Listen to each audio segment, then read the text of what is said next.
Welcome back to Just Giants with Grump and the Cranky Fan, the best damn podcast for the best damn football team. I am your host, the football Grump. With me, as always, is Mike, the Cranky Fan, and it is free agency kickoff day. The legal tampering period is a weird phrase that I think sounds creepy, and I don't like using it. And also, it's also like a lie. It's we know for sure that people are talking to these players, right? Like we assume this. Of course, things just don't all of a sudden miraculously get agreed to within a course of a couple of hours. That's silly. We know that formally or informally, and nobody really seems to care, and that's fine. I am kicking this episode off quickly because we have a lot to cover with a Jersey Cyclone bear cage. It is a brown ale and it's awesome. I got some yesterday from the brewery itself. And I can't believe I went to a brewery yesterday, Sunday, so this is recorded Monday night, because Saturday I was in Morristown, New Jersey for their famous St. Patrick's Day parade and started drinking at 10 a.m. and lost my phone in an Uber that wound up in Hackensack that I couldn't get till Sunday morning. I was pretty sure I was only at two bars. I am learning today that I was at a third bar.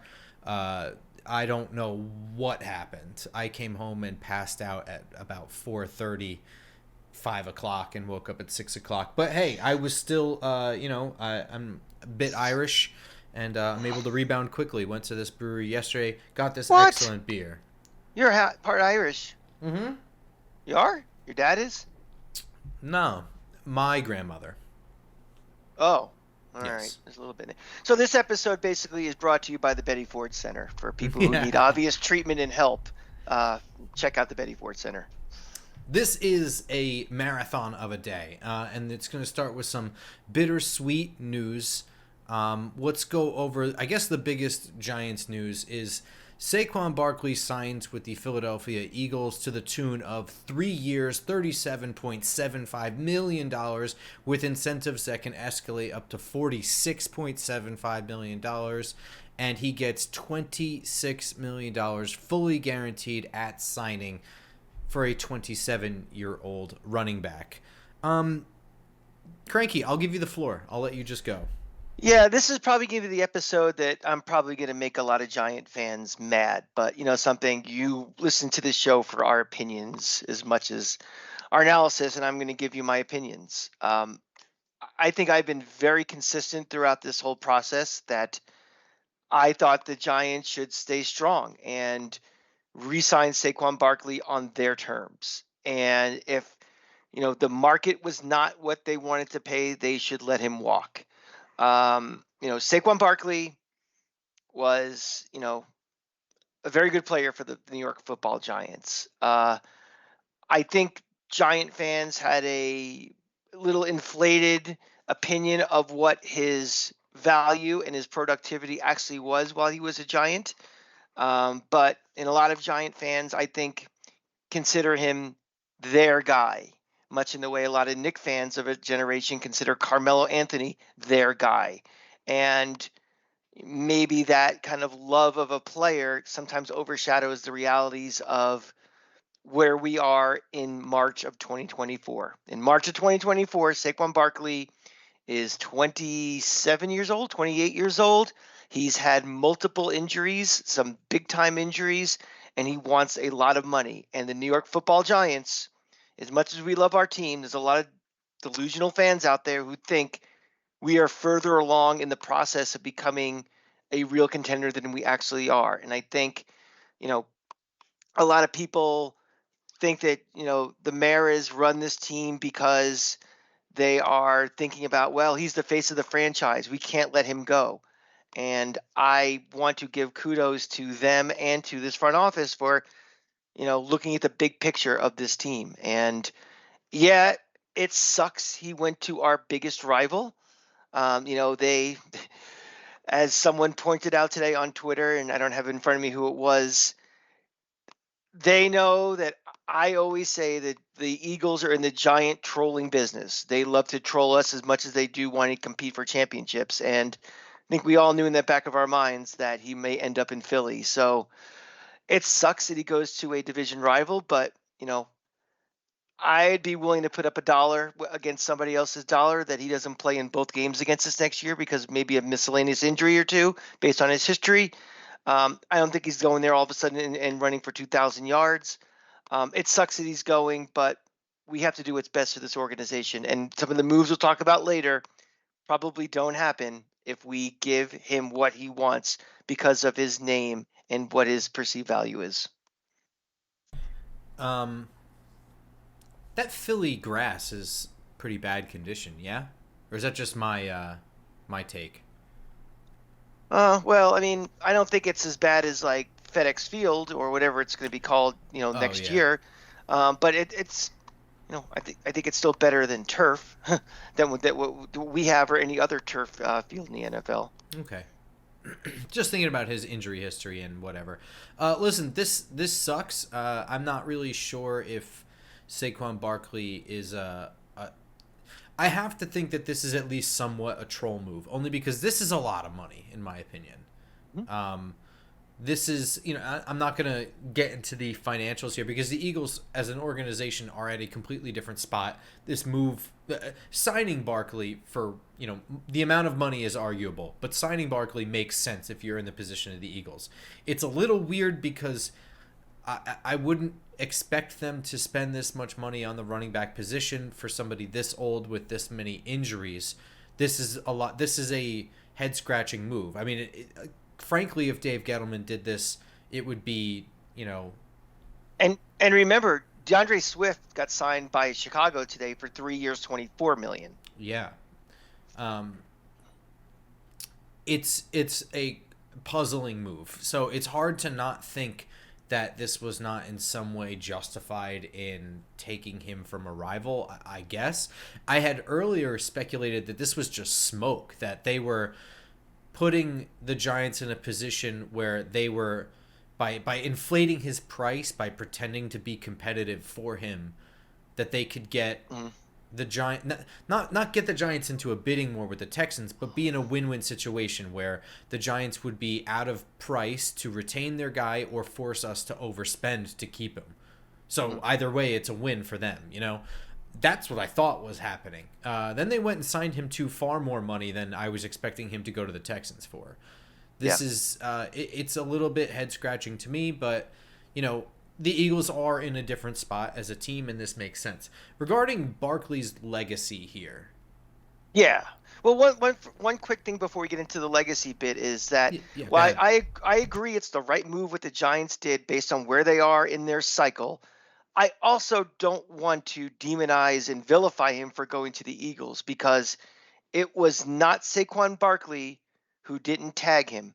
It was not Saquon Barkley that played for less money to stay with the Giants. I mean, we put him in a position to be a free agent. And once you're a free agent, you get your money and you get the situation that's best for you. I mean, if we let's say team A and team B.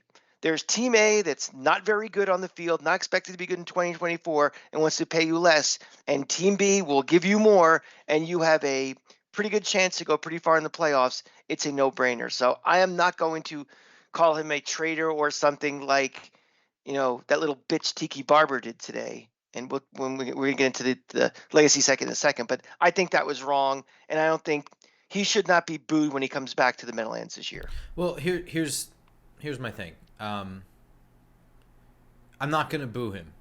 I No, am going to cheer extra loud when he gets a tackle for a loss against sure. us. But temperature check for me as a Giants fan here. 2020, temperature check as of me standing in the rain week 1 watching us lose 40-0 in an embarrassing fashion. You got to walk before you run, right? So when you learn the game of football, the first thing you want to learn how to do is how to score points. And then from there you worry about winning, and then from there you worry about winning your division, and then from there you worry about winning Super Bowls. Hmm. We haven't passed the scoring points part yet. So Yeah. Saquon could be an Eagle, a Cowboy, a Commander, all 3 in 1 year. It doesn't matter. Right now, the Giants are at the point where they have got to look themselves in the mirror and be like, don't know how to score points. What we have going right now is not working, and that is not a Barkley is not the answer. It's not a Daniel Jones is not the answer. It's that all of it is not the answer. All of they're throwing it all away. So, regardless of my philosophy on that, I think it goes down to this. I'm not going to worry about where Saquon Barkley plays because I have to worry about a team that can't score points first and foremost. It doesn't matter. It doesn't matter who we play. We can't score points. So. Yeah. So let's talk about his legacy, because Go. I was thinking about, now that he's gone, and I know emotions are high now, and we're going to wax poetic about, how great he was. And I know a lot of fans are heartbroken and they'll be burning jerseys or just retiring them forever. But I was thinking about it. Like, where does Barkley fit in Giant history, and how should he be remembered, and where should we place him in the pantheon? And just going back to, the running backs that this team has had, working backwards to like Tiki Barber, the Brandon Jacobs, Ahmad Bradshaw combination, uh, Rodney Hampton, you know, Joe Morris, going all the way back. Where is Saquon Barkley to you? And we can put it in levels of: is he a Ring of Honor guy? Is he a retired number guy? Is he a Hall of Famer? What is he to you? Why don't you tell me what you think first? Because I have a kind of different take on where he is. But you finish your thought. I'm I curious. I think Saquon Barkley was an exciting player for this team. I think he gave this team an identity when it was really bad. I also think that he was the wrong pick at the wrong time for this organization. And, unfortunately, I don't think he's ever going to be, in my mind, what he potentially could have been. Some of it was, beyond his control. Injuries happen, having a horrible offensive line, having how many head coaches and how many offensive coordinators. But to me, he, you know, he to me is not at the level that a Tiki Barber was, or, I don't think his name goes up in the Ring of Honor. I don't think there's anything that says to me he had an extraordinary career. Anything that pops to me and says this guy was, one of the two best players on this team. He was that game breaker. I think he was a good player, a nice guy, a good face for this franchise. But immortalizing him as an all-time Giant, I think, is recency bias. And I think, quite honestly, because the bar on this team has been so lowered in the last decade, that we're looking for idols and heroes wherever we can find them. And in the context of this team's long history, he's not up there with the elite. Yeah. So when you initially asked us, you kind of framed it in the pantheon of running backs, and I think really, Yeah. I think down the line, he's going to be remembered as, the face of an era, right? So like, we'll look back and, I think the rewriting of history will be much kinder to Eli Manning, especially now as he's gotten older. He's transitioned so well into that goofy guy, and you know what I mean. Like he could be a Tonight Show host. In fact, Sure. he's essentially Jimmy Fallon, maybe even more talented. And we'll look over the fact that people blamed Eli Manning for everything for his entire career, even when he was objectively good. And I think that will be like the Phil Simms era, kind of. Then there's like the Reeves era into the Kerry Collins and Jim Fossil era, your Eli Manning era, and then I think instead of really remembering the Daniel Jones era, it's going to be the Saquon Barkley era in between. And I think that he'll just be remembered as like the guy who just didn't have a team around him, that couldn't, you know what I mean? Like there's always like every team has that guy. I mean, like the Saints have Archie Manning, and the Vikings have tons of guys. I think he's always going to be connected, unfairly to him, to Dave Gettleman, and the fact that he was the number 3 pick, right, in an era where you don't pick running backs that high, and with a team that needed so much more than a running back, and also didn't have the pieces around him to utilize the talent of that guy. So I think it's going to be unfair But I think, you know, Here's what I think he is. At the Christmas dinner table, when the Giants are playing on TV or played earlier that day on Christmas Day or Thanksgiving Day, let's say Thanksgiving, right? This will be the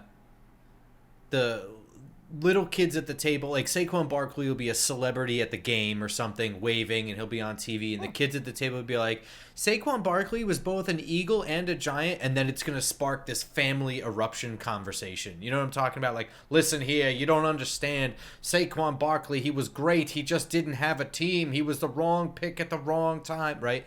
Am I right? yeah, I think there's going to be a period because he's an Eagle where that instant deity status won't be put on him. But I think as all things pass, time passes, he's going to get that.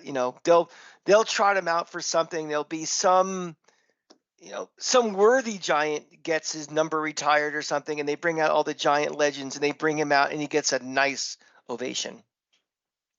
Yeah, that I could see. That I could see. Yeah. All right. Do we have anything further on Saquon? No, just I don't root for players and they're not Giants, so I'm not going to be rooting against him. I'd be rooting against him the 2 times a year when he plays for the Eagles, if he even plays twice a year. I'll Right. believe it when I see it. But we move on as we do of fans. Players come and go, and we're old enough now to accept it. Um, yeah, like I said, I'm worried first and foremost about scoring points, and I'll worry Yeah. about winning on my division when we can win games and score points. Uh, the Giants also early on into the day today lost Xavier McKinney to the Packers to the tune of 4 years, $68 million for everyone calls him 25 years old. He's 26. He turns 26 literally next month. That makes him 26. They didn't get a 25-year-old player. Not that that really matters, but Xavier McKinney, 4 years, $68 million was way more than the Giants were going to pay for him. That's just like a fact, right? Mm-hmm. It stinks, but I really don't know if he was going to be like a rock solid fit for what our defense is going to be this year. I think that we're going to need some. I think that Xavier McKinney can be a center field free safety, but I don't think that his speed is elite to make him a, I don't know, super reliable one in a constant single high situation. I think that somebody a little bit more rangy might be needed in this defense anyway. So, it doesn't make sense if the defensive coordinator agrees with me, it doesn't make sense to be giving out big bucks to retain a guy that's not quite a solid fit for your defense on top of everything. Well, my philosophy always is when a new defensive coordinator comes in, the first thing he does is he slightly adapts to what the talent he has. And, Xavier McKinney maybe not be the perfect fit for what we may want to do, but he is still damn good. And I still think maybe, you know, you adjust around it. And then if they decide to get rid of him in a couple of years later or something, you truly develop what you want to do. But I'm put my conspiracy hat on here for a minute. I just think the Giants, regardless of who the defensive coordinator was, I think they just wanted to move on from him. I don't know if this is right or wrong, but and I don't think the Giants are necessarily in a position where such things should matter as much, but I think they had enough of him personally. I think, these little, he's had issues with a couple of defensive coordinators now. He's had, a couple of coaches now. And I think it's something where they just want to move on from him. Now, if this is the reason why, I think that's poor judgment, but that's just my gut feeling because, I think he has, certainly enough talent for something where as soon as they decided not to tag him or even put the other tag on him, I knew they really didn't want him. And as soon as a guy goes out and tests a free agent, they look at this as an insult, kind of like, I think, like, okay, I'm going to go out there. I'm going to get the best deal possible. There are no hometown discounts. I look at everything. And, you know, again, the Giants are not a good team. If you're not going to be willing to pay the most amount of money, why would I go back to that team when I now have the limited chance to win? So I think they made the decision they wanted to move on from him regardless, and he left. I think that they I think that there's some truth to that. I think that there was some level of like, this guy is kind of a pain to deal with. He spoke quite a bit out of turn a couple of times. He also, kind of unreliable with his own safety. I know that shit happens, and it's not like it was a repeated issue, but I don't know. Brian Dable, he's the boss. Yeah. Yeah. He is, what he says goes, and he has shown already that, whether you're a player or an assistant coach, a coordinator, it's my way or the highway, and I think there's something to it. Yeah, I mean, I think there's some level of that. I think that they were willing to retain him if the market was soft, but it wasn't, and there was just like, I don't know. I think that they were willing to keep him mainly because there's just so many holes on the roster. Yeah.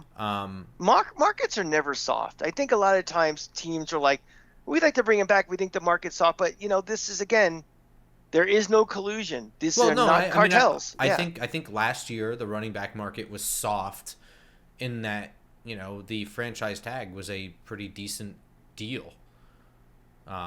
Where that talented running back couldn't really match it. Multiple talented running backs couldn't really match it. But the safety position is a much more I just think demand position to have. I mean, I think that all the positions kind of go through their ebbs and flows. You know what I mean? Partly due to trends in the NFL, and partly due to supply and demand, player scarcity, that sort of thing. So I think that markets can be soft from time to time. But whatever. I think that, basically there was a threshold that they were not willing to spend over, and that was it. Yeah. Should we flip to the exciting news, the acquisitions portion of today? We've been beat down for how many months now? Let's get some good news, please. First thing off the bat, the Giants make a huge trade with the Carolina Panthers for edge rusher Brian Burns. Now, this is not normally what I would consider to be the biggest move that they would do, but it's certainly the most that they gave up. So the Giants gave away the 39th pick overall. That was the second round pick that's actually theirs at the top of the second round. They also gave their 5th round pick, 140th overall, to Carolina for Brian Burns, and the 141st pick. According to Jordan Runyan, they swapped 5th round picks. So, that might be corrected, but that's what he said. So that basically means they moved back one spot in the 5th round and then gave up a 2nd round pick for Brian Burns.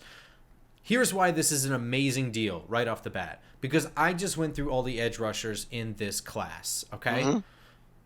We just covered it last week on our show. Brian Burns is 26 years old, so he is not old. He is a 5-year experienced, young, pure speed rusher at 6'5", 250 pounds with 34-inch wingspan, okay? His 40 time was 4.5.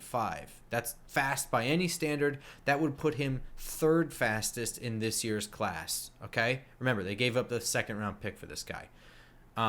His 10-second shuttle or whatever, the 10-second split, 1.57. That would also be 3rd in this class. His broad jump, 10.9, would be 1st in this class. His 3-cone, 7.01, would also be 1st in this class. Yeah, but these are also 5 years ago numbers too. Yeah, so I understand I that. know what you're trying to compare to, but it's like we're not getting those numbers right now. I am aware of that. What I'm saying is that what you would get in the draft this year would be an inexperienced player that probably can't hit any of those numbers at pick 39. You would be getting 2nd-tier players which not be hitting any of those numbers. And quite frankly, there's not that many long 6'5", like 250-plus pound pass rushers in this draft class, or they're just not really coming out like that anymore. They're not that long. And he has great bend around the edge. He's a pure speed rusher. He will work perfectly opposite Kayvon Thibodeau, and this is a defense that is not going to blitz that much, so we need to be able to pressure the quarterback. Your take without the college eyes on first. Well, obviously, I'll never get a Brian Burns jersey. But let's move past that. The strength of this Giants team next year can very well be its defensive line now. I think we invested a very high draft pick. We're probably going to have to invest a lot of money in Kayvon Thibodeau when it becomes, time for his next contract. We've invested a lot of money in Dexter Lawrence. This just solidifies this defensive line. And we can complain all we want about the offense and having the inability to score points and everything, but one of the easiest ways to help your offense is to get your defense off the field and give them more chances to score points. And, having somebody that can go after the quarterback and make these other guys around him better is a huge advantage. The one thing you didn't mention about, the transaction was also we actually are going to sign him to a long-term deal, so he'll be locked up as well. This trade does not happen if we decide to re-sign Saquon Barkley. We may have the money for it. So, pass rush is something that this team has desperately needed. It makes, it solves some problems it will have in the secondary with inexperience and trying to, especially now, again, McKinney's gone. We still have a second-year guy starting on one side. We don't know about the other corner, what's happening. So, pressure up front solves a lot of problems around the rest of the defense and the rest of this team.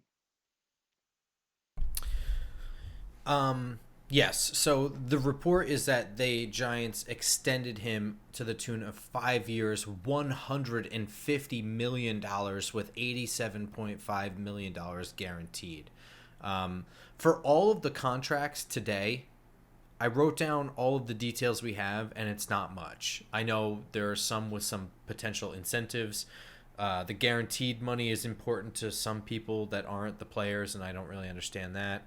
I get it, but we haven't heard yet about if there's a team out or a player exactly. out. Exactly, and I'm sure that there's going to be some favorable first-year cap number for this because it's 5 years. I mean, they are planning to have him until he's close to 30 years old, right? He'll be 29, 28, something like that when they part ways with him, or maybe even 30. But here's what I think. I've already told you he's a fit for this defense. He fits perfectly opposite Kayvon. This allows Azeez to be a backup role and be less wearing on his body. Yeah, but what am I trying to say? Like us counting on him less. Like he doesn't need to be that dependable. He can be in a support role as an additional speed rusher. This is a veteran presence on the outside as well. This is not an inexperienced, raw bundle of athleticism. This is a whatever. Here's my other thing. I'm not surprised that they went edge rusher over corner. In this defense, we're going to be playing a lot more off-man coverage, which allows players to kind of play at their own freedom, knowing their own closing speed and that sort of thing. And it's less demanding. This like press man all the time because we're blitzing on 80% of snaps or whatever. It's harder to find those corners. It's easier to find off-man corners. It's cheaper to find off-man corners that are effective. James Bradbury is an elite off-man corner. As a press man corner, he wasn't, whatever. So, whatever. I'm not surprised that they went there. I think for sure that they're going to leave corner to be kind of the thing that they fill in last. On the cheap end, maybe 2 veteran guys, a solid backup and a guy who can start opposite Tay Banks, whatever. Well, you can't fill every spot in 1 year. And again, like I just said a couple of minutes ago, having a better pass rush makes it a little easier on the back end. So, but here's my other thing. This is a great move, and I'm stoked about it. And you're right, this is going to be a great defensive line with Dexter Lawrence and Kayvon, and you have Azeez Ojulari filling in. And Jordan Riley we think pretty highly of, and Nunez Roaches and shit.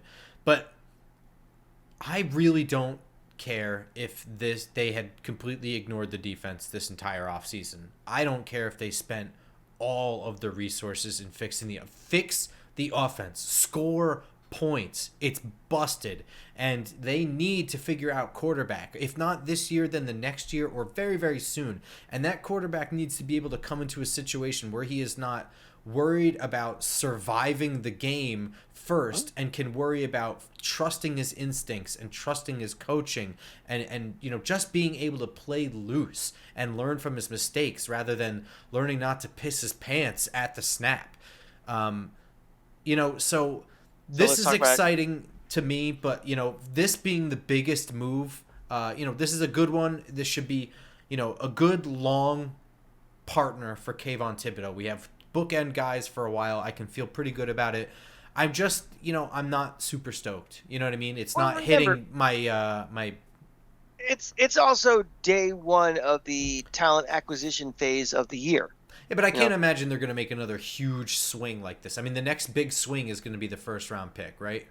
right, right. But do we need to have huge swings right now? I mean, I think we No, need. no, but I mean, if there were two huge swings on offense, I think my dick would be rock hard right now. But if we only get two huge swings here, one of them's going to be defense. This next one, they better nail it. You know what I I'm mean? not. I honestly, I'm not going to jump on the Viagra really until we have the quarterback situation figured out. I mean, we're going to talk next about some other acquisitions we made today, which is going to make life easier, I think, for whoever's under center. But really, until we figure out quarterback, you know, if it's Daniel Jones is healthy by week 2 or 3 and he goes out and he plays healthy and is back to the form he was in the playoffs against Minnesota, or if it's unnamed backup we bring in who plays well in his absence, or it's whoever we draft in 2025, that I'm not going to have the warm and cuddly feelings about this offense until that's resolved, because everything else kind of is predicated on the quarterback. And right now, I'm just kind of in that will be me feeling about the offense. All right, so then let's switch to the offense. Hmm. First, we'll group two guys together here. The first move was for John Runyan Jr. from the Green Bay Packers. Offensive guard has some flexibility between left and right guard. I am not sure which position he's going to play. I don't know if it was a Brian Dable thing, a Joe Shane thing, both of them, or if it was a Bobby Johnson thing. But, what we've seen in two training camps now is offensive linemen playing musical chairs like dangerously close to the start of the season. So if there's one thing I'm willing to bet on is that we will see John Runyan at both guard spots at some point in the summer. We don't know any of the contract details yet, other than 3 years, $30 million with $17 million guaranteed. So that's like $10 million a year. I think people think that's high. Here's what I'm going to tell you. It's been a down, like, very several consecutive years of offensive linemen coming out of college and in a group large. There's Hmm. just not a lot anymore. They're not producing, and that means the market gets more and more scarce, and proven guys make money. So I don't think that $10 million a year is a lot for someone that can play two positions on the offensive line. Personally, I think that's on the high end, but I wouldn't call it high. It also makes you wonder what they're thinking about with Evan Neal and all this thing, because some people think that he might get slid inside, possibly, if they just make the determination he's not a right tackle. Um, I don't know. I think that what what does that mean for his future? Is it kind of like, you better, you're going to be a right tackle, we're going to make you a right tackle, you're going to be gone sooner than later? Or because it seems like, where would he even go? Is like, if we're filling up these guard positions with free agency. Well, I think that the Giants needed to attack the offensive line position really, really heavily this year. And this is going to sound insane, but let me explain it. I think they need to spend for five guys on the offensive Hmm. line.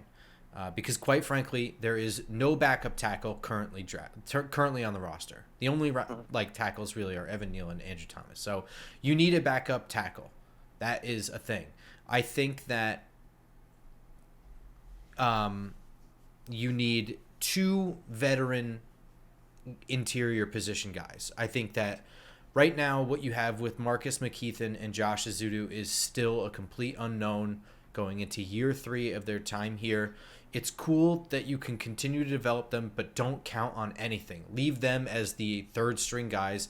Assume the worst. Get 2 guys that you know for sure are not starter material, but 2 veteran guys that would be the worst starter on a good line. And I think somebody like John Runyan is probably that guy, which means that he will probably be, the worst starter on the line this year. And Ben Bredesen, I think, is another guy that you can re-sign and be like, you can play 3 interior spots and you know what you're doing without being embarrassing. That's perfect. I think they need to do that. And I think that, they need 3 veteran backups, and I think that they need to consider the future. Get young. They need to draft a tackle, and they need to draft an interior position guy. They don't have to be high draft picks. They can be a 3rd and a 4th round pick if you want to. Where Evan Neal fits in all that is up to Evan Neal this year. I think that Evan Neal can freely, compete for the tackle spot in front of, we're going to talk about him next, but Jermaine Eluemunor, who they got from the Raiders. They signed as a free agent from the Raiders. I think that he can freely compete with him. Either one of those guys could be the backup. Either one of those guys could be the starter. I think that that's perfectly fair. I think Eluemunor projects as a better backup because he has left tackle, right tackle experience. Right now, Evan Neal doesn't even have single season experience. Yeah. So that's and if his future is to kick inside, then it's not like he's going to have a ton of competition on the inside this year. I mean, like I said, I'm sure they're going to play musical chairs with these guys, but I think that you give him a shot, but don't fuck around. If you're Brian Daboll, and you don't bank on upside. If week 1 Eluemunor looks like the better right tackle, I don't want to see Evan Neal out there just because you invest. Fuck that. I can't with that shit. I agree with you, but I'm also not ready to throw in the towel on March 11th that Evan Neal is a bust and that's the end of it. I think he's going to get every opportunity to compete, and I think having the change in offensive line coach, I think is going to help him a lot. And I also think knowing that his potential NFL mortality is starting to stare him in the face. This is the free pass you get. Well, I was a rookie, or my second year I'm growing. This is year 3, and again we're elevating the talent that's coming in on this team. And, I've said this several times about Evan Neal. I just can't believe that the guy who was considered the best offensive lineman in the best conference in the country can't be a starter in this league. Maybe it's just his, a little maturity has to happen. He's going to be, 3 years removed from college, and better coaching and better competition will get there. But I'm not ready to throw the baby out with the bathwater yet. No, like I said, it's up to Evan Neal where he plays. Yeah, in absolutely. all this. But I think that as a franchise, you put yourself in the position where Evan Neal can be the backup.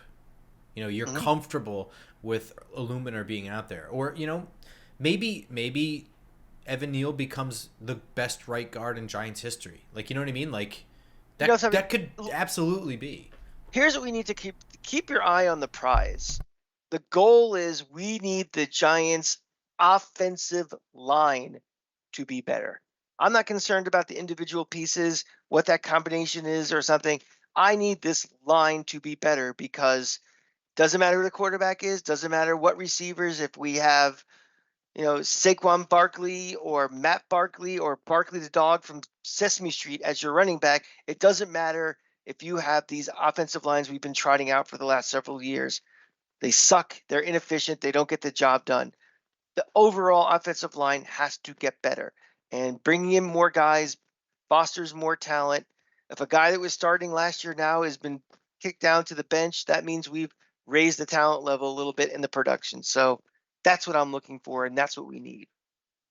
So I want to talk a little bit about the players, but before I do, the deal for Jermaine Eluemunor is allegedly 2 years, $14 million.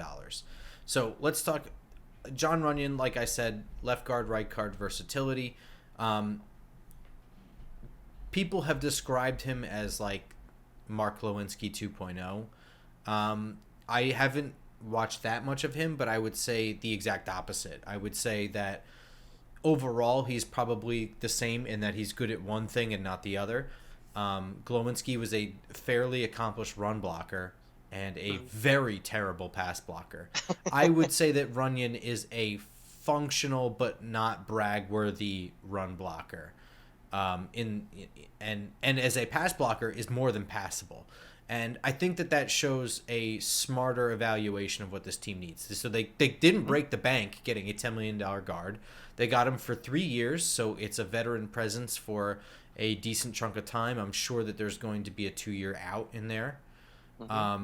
Same as they did with Glowinski, but it puts an emphasis on what you want a modern offense to be around. And I think that this kind of ties into the Saquon conversation.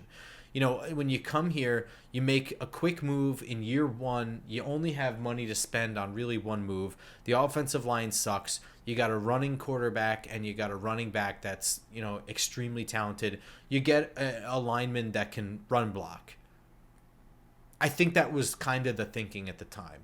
You know, it was the only one that went around that was kind of cheap. I don't really remember what the guard free agent market was like or whatever back then. But, you know, different story now. You know, we moved on from the Saquon thing. Forget the running back. We're trying to build an offense now. I need a guard that can pass block. You got yourself a pass blocker. That's kind of how I look at John Runyan. He's not going to be great, but he's passable, which is what we need. Remember, this front office, this coaching staff inherited Saquon Barkley. They didn't pick him. So they had to work around what they had. Like I said before, you know, you work around the talent you have and you adjust from there. Now that he's no longer here, you can, you know, you're bringing in pieces and the support pieces around to fit your vision of what you want your offense to be.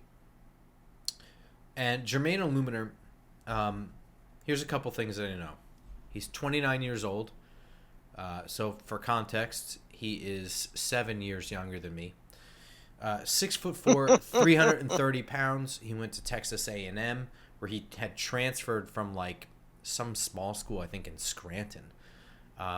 Why is that important? Because he went to my high school. Really? That's right. He moved here from London. He moved to the town. My high school serves a region, so he didn't move to my town. He moved to the town that my high school's in. The Giants allegedly view him as a 4-position player. So that's both guard spots, both tackle spots. So for 2 years and $14 million, that's saying a lot. Now, is that overinflating what they think of him? I say no. You know why? Because their offensive line coach coached him at Vegas right before he came here. So if the Giants view him as a 4-position player, it's because the Raiders viewed him as a 4-position player. So I would mostly consider him a right tackle, though. I think that he is going to be heavily competing with Evan Neal for the right tackle spot. And I think my early on guess is that he's going to look better to the naked eye, to the untrained eye. For us and the fans, I think in those summer training camp days when we're sitting under the bleachers with the ceiling, I think there's going to be a lot of tweets about how much better Eluemunor looks than Evan Neal. Especially from a fan base that wants that to happen. I think a lot of fans have given up on Evan Neal and are going to be mentally seeing things of he looks better even if he isn't. So yeah, but I mean, I think also it comes from a place of Giants fans just wanting to see a solution. Yeah, exactly. And, you know, it's like the backup quarterback is always the most popular player. The new guy is always the most popular player, too. Where I stand on these deals are, I think these are two very solid deals. I am very happy with Jermaine Eluemunor as a backup swing tackle, which means that I can deal with him being the starter if he has to be the starter, which is good news because I would have killed to have somebody like him on this team last year.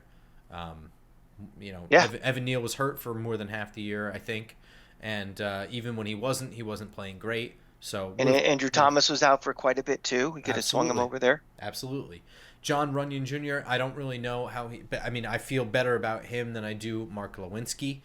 And, you know, like I said, I needed the Giants to attack the offensive line 5 times this offseason. and three of them need to be veterans, and they did the two most important ones. I do think that retaining Ben Bredeson is still on the table for fairly cheap as well. There's two ways to attack rebuilding this offensive line. One is, what is the immediate short-term solution so we have at least a functioning offense so we don't get people killed? And then how do you build for, rebuilding this team for making a run at some point? And you can't solve both at the same, with the same transactions. I think what they're doing now is they're stabilizing this unit to be functional, and the moves to really, who is going to be the offensive line if this team's going to make a serious playoff run in 2, 3, 4 years from now. I think we'll be discussing those acquisitions Thursday, Friday, Saturday of the draft. You nailed it. So what they really needed to do, and I expect Ben Bredeson or someone similar to sign to a 2-year deal. For 2 years, you want your offensive line to, at the bare minimum, be Andrew Thomas, someone like Ben Bredeson, John Michael Schmitz, someone like John Runyan, and someone like Jermaine Eluemunor. If Evan Neal wins that spot over him, that's perfect because you need a backup tackle. I think that's the bare minimum of what they need. So that's what you do in this when you're getting these veteran guys. And I guarantee you John Runyan's going to have a 2-year out. Jermaine Eluemunor signed for 2 years. And I think that Ben Bredeson or someone like him is going to sign for 2 years. In the draft, I expect them to attack both the tackle and guard position. And I wouldn't be surprised if that guard position has some flexibility. Yeah, I agree. And I think those picks will be higher than you think they will be too. I could see it be a second-round pick being, somebody like a tackle maybe. Absolutely. That's what I was getting to, for sure. Yeah. Yeah.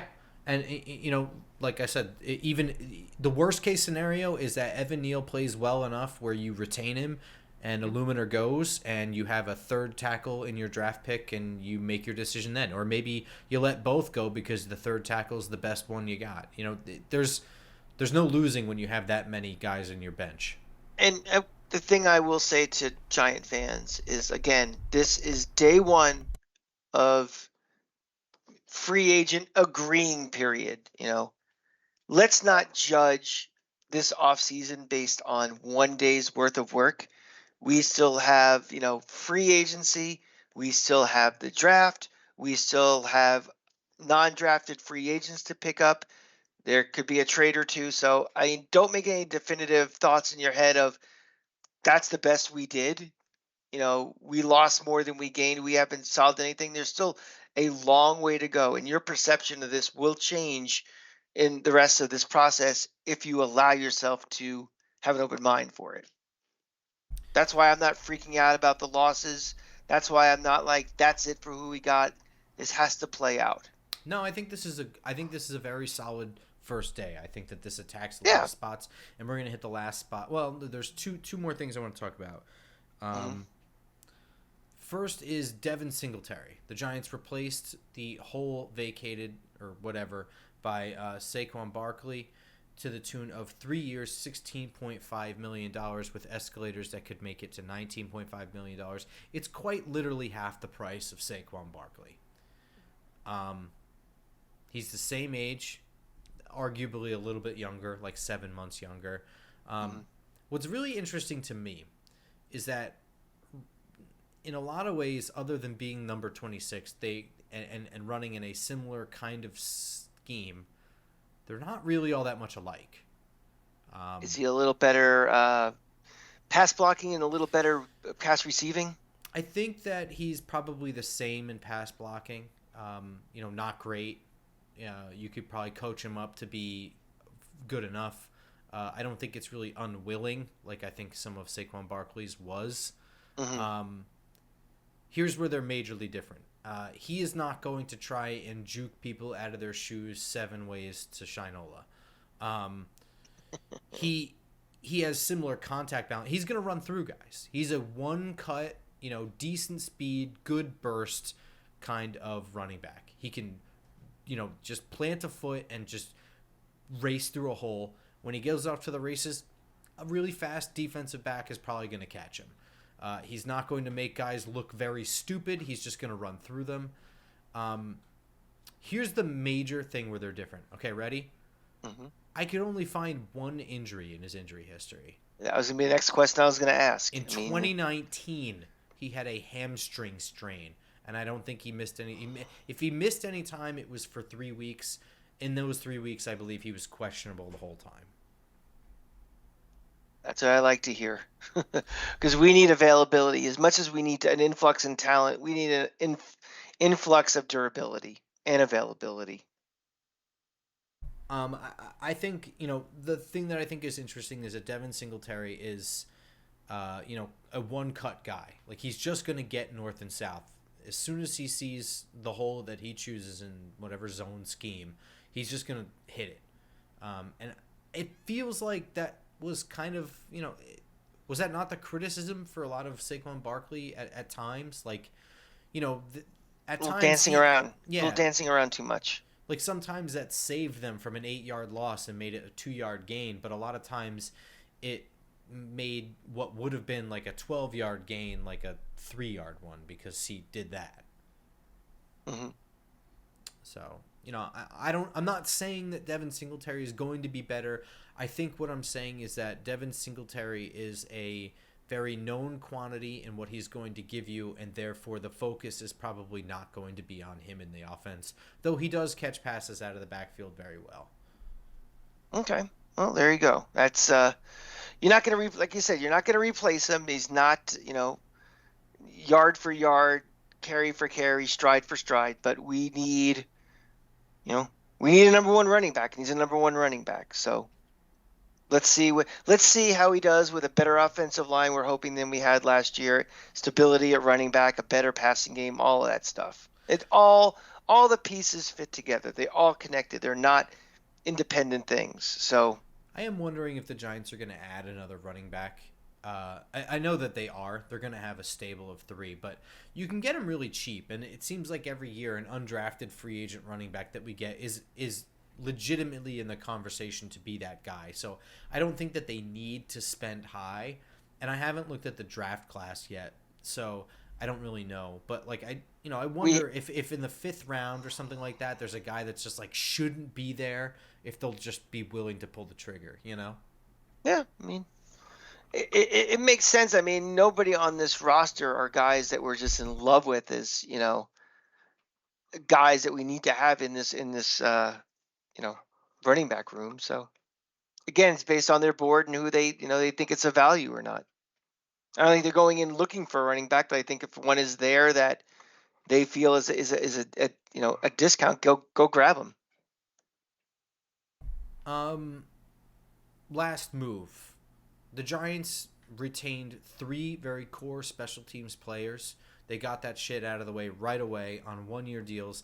They retained their returner in Gunnar Olszewski. That's great because we won't see any starters back there returning punts and kicks. They retained Casey Kreider so that they have a long snapper to go with their specialists, the punter and the kicker. And importantly, in my opinion, they retained Carter Coughlin. I say this because the Giants had 2 good special teams players in Carter Coughlin and Cam Brown. But it seemed to me that Cam Brown was nothing more than a special teams player. Carter Coughlin, if shit hit the fan, it felt like he could actually play linebacker. You know what I mean? Without just being a total inept disaster. Cam Brown, even in preseason, like 3 years into his career here, was screwing shit up on defense. You know what I mean? Like, if they're going to pick only one guy to retain, I'm glad that it was Carter Coughlin over Cam Brown. Even though he's arguably probably worse athletically, they both seem to be about equal, in my opinion, in their special teams ability. But Carter Coughlin actually offers you an emergency defensive option. We're expecting better things from special teams with a new special teams coach as well, too. So, yeah, but I mean, it was important to me that they locked up these 3 core special teams guys because you make this point every year that special teams players, most of them are the bottom 7 guys on your roster. So, they had they identified these guys as being key parts of their special teams. I'm sure there's not that many key parts, so Yeah, keep what you got. Agreed. And again, we're not breaking the bank with any of these guys either. Nope. No, and nor are we handcuffing long term. All three of them were 1-year deals. Exactly. I think that's it for free agency kickoff, man. I think that's everything that we had to go over. We are going to do another episode, I think Wednesday, so that by Thursday morning we'll have our Edge draft class kind of conversation, which should be a really short one. Yeah, for sure. I mean, the script has changed from what we were preparing for that show already. So. Yeah, absolutely. So, cool little midweek bonus episode on that, and it's because next week our episode's going to be delayed. I will be away on vacation, so we won't be able to record. Who gave you vacation? Yeah, I don't know.